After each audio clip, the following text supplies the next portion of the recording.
Welcome back to the Chrysalis Key Read-a-long. In this 6th episode, we're talking about chapters 28 to 32. I really love the artwork for the sections.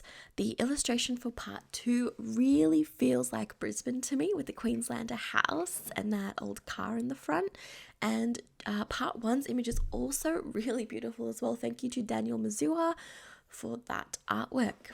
So, with chapter 28, we've returned to Breakfast Creek into Hugh's little park, and they all sit in Hugh's backyard talking about what's happened.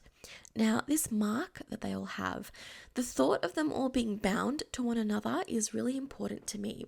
They're now a sort of found family, and even though they're on their own journeys at the end of the day, they do have this bond together, and I just love that. Not only are they bonded by the experience, but Henry has also unwittingly bound them together too.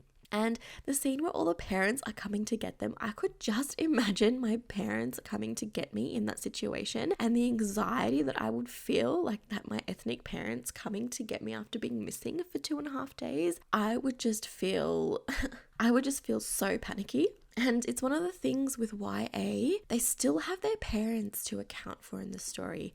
And in both YA and middle grade, the first rule of adventure stories like this is to get rid of the parents. Otherwise, the kids just are not going to be able to have fun and get into the trouble that they need to get into. But as you'll see here, this is a bit more of a realistic way that this situation would be handled. The 5 of them sort of have different parental reactions. And in this series, these guys are all upper teens. So Henry's 16, Mel, Julia, and Aiden are in year 11. So they're about 17, and Hugh is 18. So we'll get to move on into new adult territory in later books in the series. So Henry receives a few more bouts of news. Arnold is in hospital, and Auntie Jan has the power. This changes everything, and now there's a race against time to sort the curse out before Arnold becomes really unwell. Aiden has a lovely interaction with Captain Sangria, and I do think, like a lot of people, we prefer multi-layered antagonists, and while the Red General is decidedly very evil, those around him are complex like Sangria. And I just had to put the jacaranda trees in there. They're the most beautiful things I've seen in nature, and in Brisbane coming into the summer, these trees bloom purple all down some streets, and they're really special to behold. And the sad thing is that they don't last that long, just for the summer.